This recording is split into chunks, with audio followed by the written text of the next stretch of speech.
ni igihugu kiri muri bimwe by'ibihangange mu biherereye mu burasirazuba bwo hagati mu bihugu bya Aziya, kikaba kizwi mu mateka, umuco wacyo, mu bwiza ndetse no kugira imbaraga zacyo zihariye za politike n'ubukungu mu karere no ku rwego mpuzamahanga.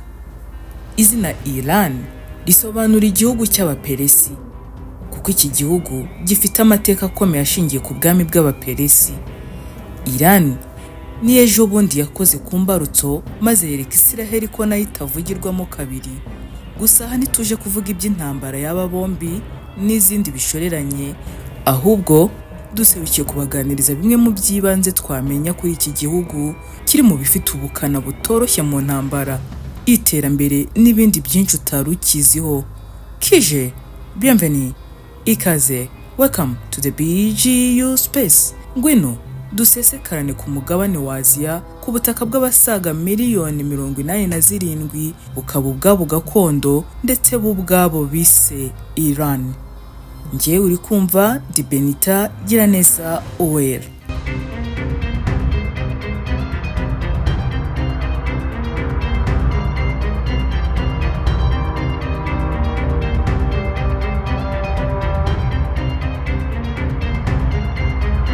Iran ni igihugu giherereye mu gace kazwi nka Middle East mu burengerazuba bwo hagati ya Aziya, nk'uko nabivuze nkitangira. Ikaba ifitanye imbibi nk'ibihugu nka Iraq mu burengerazuba, Afghanistan na Pakistan mu burasirazuba, ndetse n'inyanja ya Pars mu majyepfo. Ifite ubuso bwa kilometero kare zirenga miliyoni 1,648. Ikaba igihugu kinini kandi gifite ubutaka butandukanye burimo imisozi miremire, ibibaya n'uduce tw'ubutayu. Umurwa mukuru w'iki gihugu ni Tehran, umujyi munini urimo ibikorwa by'ubukungu, ubucuruzi, politike n'imico y'igihugu.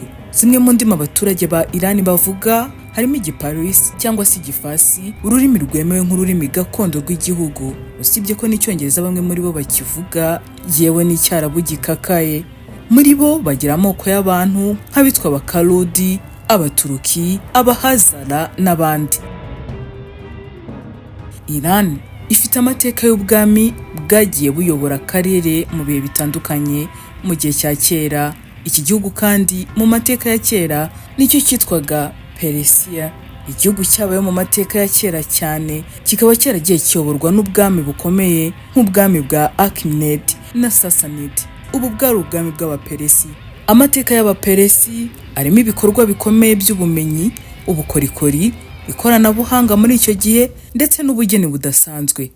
Ibi byose byagizwemo uruhare n'abanyabugeni n'abahanga b'Abaperesi bakomeje guteza imbere igihugu ndetse no kugihesha agaciro ku rwego mpuzamahanga. Idini ikomeye muri Iran ni idini ya Islam. Iri dini rifite abariyobotse bagera kuri 90% by'abaturage ba Iran.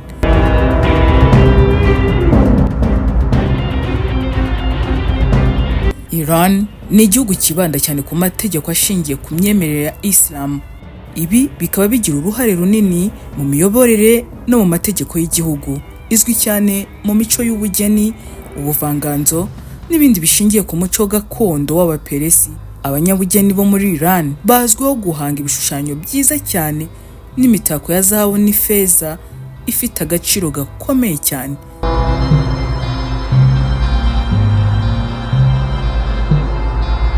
Ifite umutungo kamere ukomeye, cyane cyane amavuta akomoka kuri petrol ubwayo na gaz. Ni kimwe mu bihugu bikize cyane ku mbaraga za carbone, bigatuma igira ijambo mu bukungu bw'isi.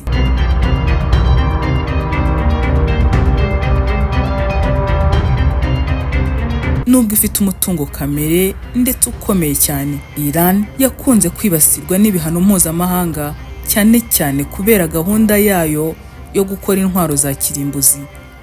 Ibi bihano byagize ingaruka ku bukungu bwayo, binatuma hagabanyuka ubucuruzi mpuzamahanga ndetse n'amafaranga yinjira.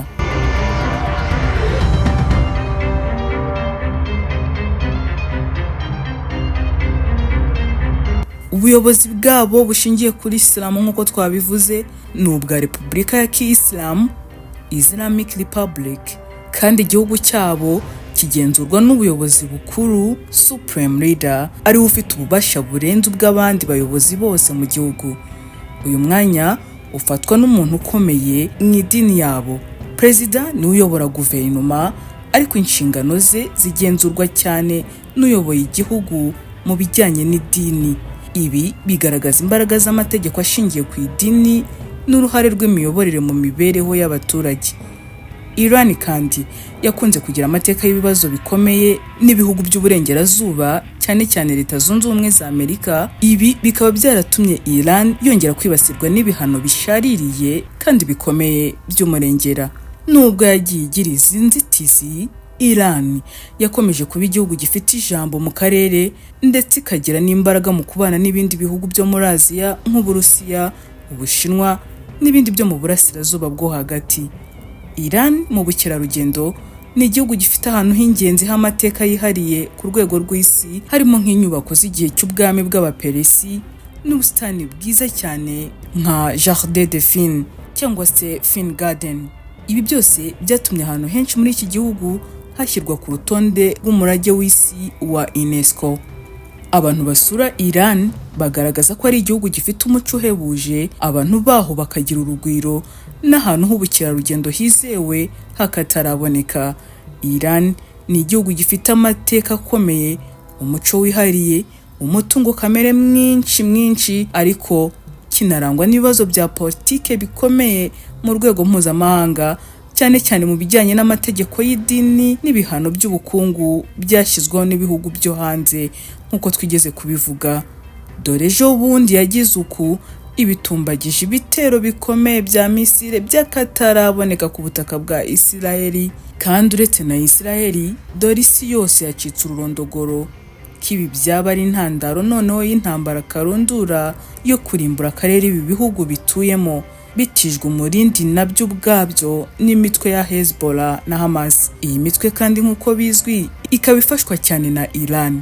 Ibisasu byakubise ahantu hatandukanye muri Isiraheli, harimo Yerusalemu na Tel Aviv.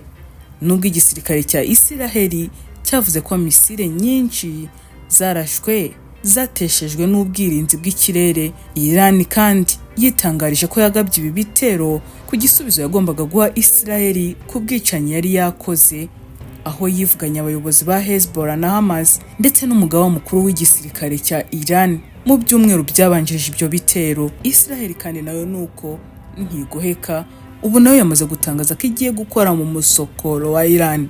Minisitiri w'intebe wa Israel Benjamin Netanyahu yavuze ko Iran yakoze ikosa rikomeye kandi izishyura.